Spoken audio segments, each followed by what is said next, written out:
back. My next guest, I'm sure you all know. Before he did Superman, which I guess really made him well-known to audiences all over the world, he had been in about 90 different stage productions, and he just completed a film called Somewhere in Time. He's off to England, where he'll film Superman Part 2. Would you welcome Christopher Reeves? Chris.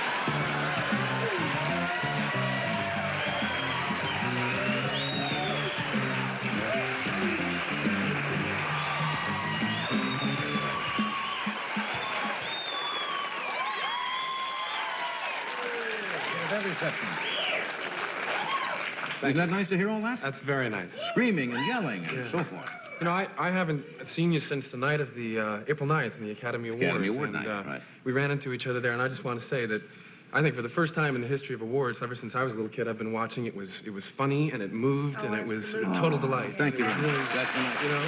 Thank you. Yeah.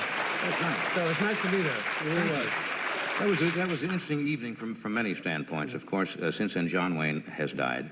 And I've never told this on the air before. I was going to tell it, I think, a couple of days after he died, and I didn't want to do it because it almost sounded a little maudlin, but I didn't know John Wayne really well. I'd seen him at social functions. He'd been on the show, and we'd rapped, you know, here and there. But to show you the kind of a man he is, and this says something about the character of the guy, that he went to the hospital, you know, immediately after that, and really never came out of the hospital. In about 10 days after the Academy Awards, I got this letter at home. It says, John Wayne. And I said, my gosh, and I opened it, and it was a note from John Wayne saying, just says, Dear Johnny, I just wanted to tell you how appreciative I was, how gracious you were to me, and how comfortable you made me feel during the Academy Awards, and you did a wonderful job, and signed Duke Wayne. Mm-hmm. And I said, my God, I said, here's a guy who's got all of these personal problems, you know, and still took time out while he was in the hospital to send a note like that. Yeah, it meant a great deal, and that was special time. And I really kind of, you know, people can do things, but boy, when you do them when you're down like that, it's something else. Anyway, you're going to Superman Part 2. How do you follow that? It was such a big smash. Well, I've always been concerned about that because we're living in the age of the ripoff, really, you know, where people say, let's see, now we get all those people back again, and it's 10 years later, and now they're married, and we'll figure out, and we'll, how do we write out Dreyfus and how to whatever, But Jaws 2 pulled it off. They did, indeed. In fact, I've just worked for the director, Jeannot Swark, a very talented man who came in and bailed out Jaws 2 when it was really in trouble and made it a big hit.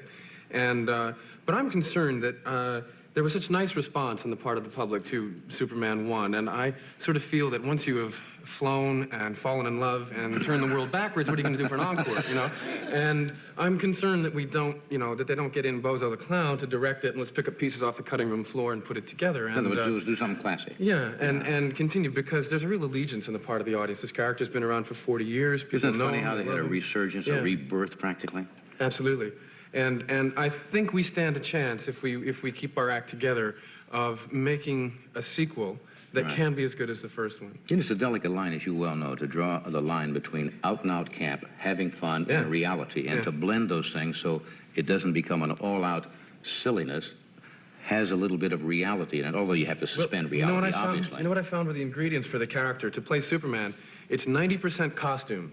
You know, 90% let the costume do the work, and the other 10% is a sense of humor. Yeah. That if this man can do all these amazing things, he must not be impressed with himself. He must be very laid back, you know. He must say like, well, yes, I fly, you know. And there's no, you know, there's no big deal about it. It's not like, I am. You know, I'm gonna knock your heads together, you know. Yes, I am faster than a speeding bullet. I mean, that's just very low key. Did you see the sketch we did one night? Yes. Oh no, the Superman. I thought you were talking about the sheep. No. Last time I followed Rodney Dangerfield. This time I follow a sheep. We did a sketch one night on what would happen. It was the honeymoon of Lois Lane. And I know what's coming. And, I didn't see it, but I know what's coming. Yeah, and we had the honeymoon, and he carries her into the hotel suite, and she doesn't know who he is, of course. She's married Clark Kent. And I jumped behind the little thing, and I took off, and she's lying in bed with a negligee, and I come out, and I have the costume on. And she says, Clark, you're really Superman. And he says, that's right, Lois. We jump in bed, the lights go out. They're out for about 3 seconds. Lights come on, and we're sitting there. She turns and says, well, you are faster than a speeding bullet. You wrote the whole sketch just for that.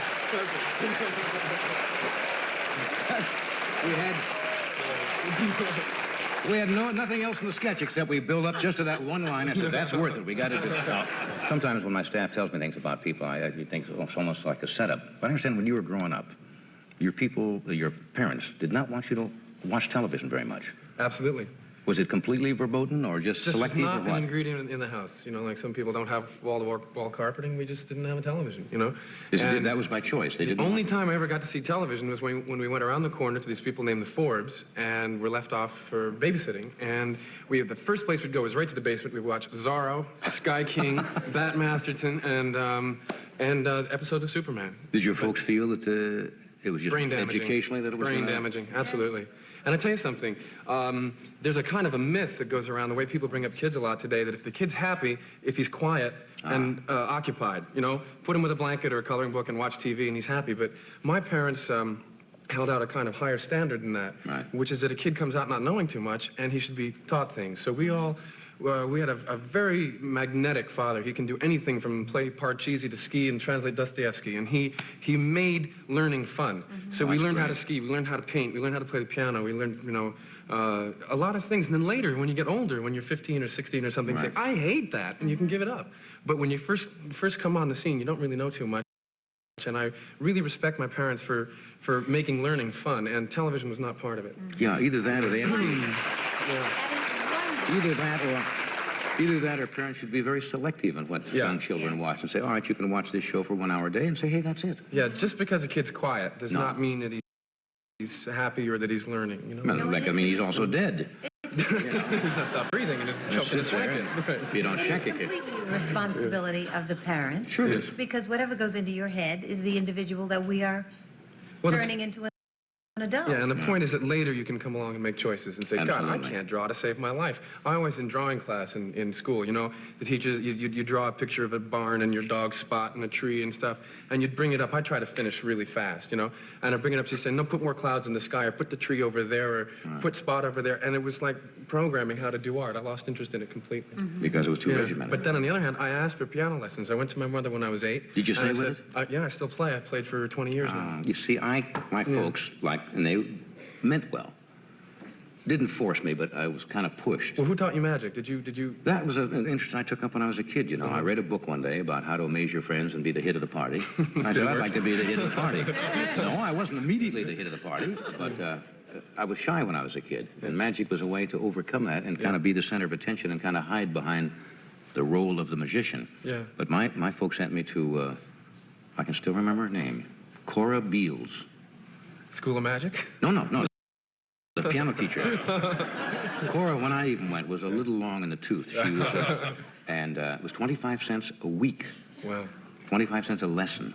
And I didn't stay with it. I got through the John L. Williams second piano book. All right. Do you remember the John L.? Johnny Thompson, I think it is. The piano book. Everyone's graded. It's a red book, and you first. Oh, no. one had a scale. This was John L. Williams. And it was, I played up the hill, down the hill. Did you get to the Row, row, spin row it your song? boat. What? Did you play the spin it song? Or the spinning song? No. Oh, you missed out. That was the real That was a great- hit. Right. Yeah, that was the If important I'd just got to the spinning song, it'd have been a Oh, you whole new would've life loved for it me. forever. Now, you can sit and play and enjoy it. Yeah. And I never got to that point. I guess my folks should have stayed on me a little harder. I should have really... Well, really maybe they were practice. giving you the right to make your own choices. That's true, but because sometimes the parents have to Yeah, push a that's little bit. true. Now, they're probably watching. They'll say, hey, he's turning on us. That's right. That's right. I know. We give him everything. That was my fault. I didn't really have any interest in it. Well, all right, you're right. It's a little bit of everyone's fault. Sometimes it's not presented in a way that it's really fun. Well, I didn't like Miss Beals. She was Miss Well, Beals. then, right Miss Beals away, no, Miss Beals you're had a in ruler. trouble. You see, and I don't think that's the way to teach piano. When you go, Oh, and Miss Beals would say the white key. oh. She saw too many James Mason movies, Yeah, and I think Beale. Miss Beals, you know, Yes. my knuckles grew very large, and I just didn't stay with it. You fly your own plane? Yes, I do. It's one of the coincidences of playing Superman. I keep doing all this talk about, well, I'm really an actor, folks, and they didn't find me on the But you're beach also and a all that pilot. stuff. And then the first thing that happens, I have to come out and talk about flying because it's my #1 passion in life, and that doesn't help any. But I've always loved flying, and I fly my own plane, and I fly my own glider. I have a 15-meter standard class sailplane, and I can be found most days about 15,000 feet over El Mirage. You know? Isn't that a great feeling? That's Kinda one of the nice. few things you can Saves do. a lot on drugs, you know? Yeah. No, don't tell me Superman is. No. He didn't say that. No, but those of us, and Ed's a pilot, and I have a pilot's license. Really? Oh, yeah. Those of us who fly, it's like scuba diving. It's one of those few things you can still do on your own. Yeah. in which you are not connected with anybody else, and I was invited by, my plane is a Beechcraft, and I was invited by Mrs. Olive Beach, who runs the factory and built with her husband the first Stagger Wing in Travel Air in 1924, invited to come by the factory, and I was there yesterday or the day before, and I brought my plane, I have a Bonanza, to see where it was made, and the plane was so happy to see where it came from, you know, and I said, if you don't behave yourself, I'll have you stripped down for parts. should have taken a card back there for Father's Day or something. Right. Well, that's funny. You've got a lot of interest then. Yeah, I fly planes, I fly gliders, and... You would like scuba diving then, if you don't- like flying. I think you'd like There's scuba an diving. interesting thing, you must never mix, apparently, you must never mix scuba diving with flying because of the difference in pressure. I don't know if anybody dies, but if you go underneath, a lot of people have been very badly hurt and gotten the bends and stuff because they fly to a resort and they scuba dive and get in the plane and the pressure kills them, you know, it's... Yeah, that's that great contrast. Yeah. So don't do that. Yeah, that's right. Next time you... Physical things like that, I've never part of my, I do not swim. I have a license, it's a driver's license. But you do have a bathing suit. I do have a bathing suit. Close her enough. house, Close right? enough. Yeah, It's not important that you swim if you have a bathing suit. Well, I found that I use the bathing suit a great deal for other purposes. Right. But I do envy people. You are a sneaky Yes, they girl, are. you That's know? right. We'll let them in here.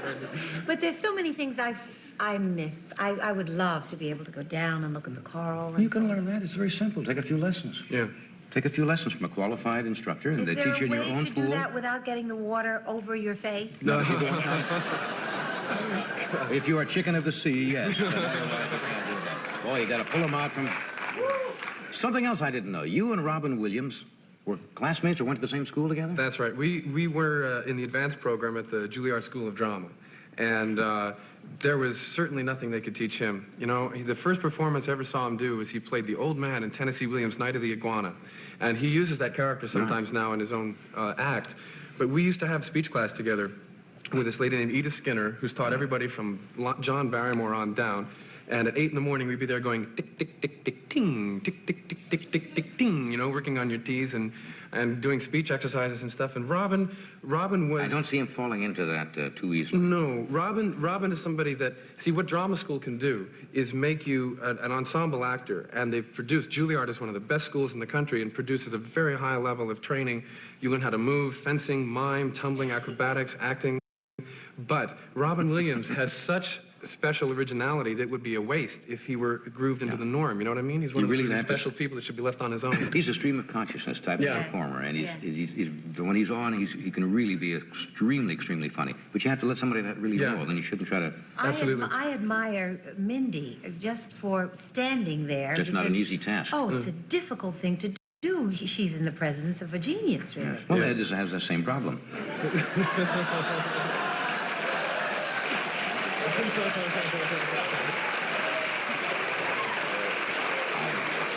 I really felt small saying that, but somebody had. Somebody might. It's not hurting And too bad. since nobody was going to, I figured, what the hell? It's my show. We'll be right back.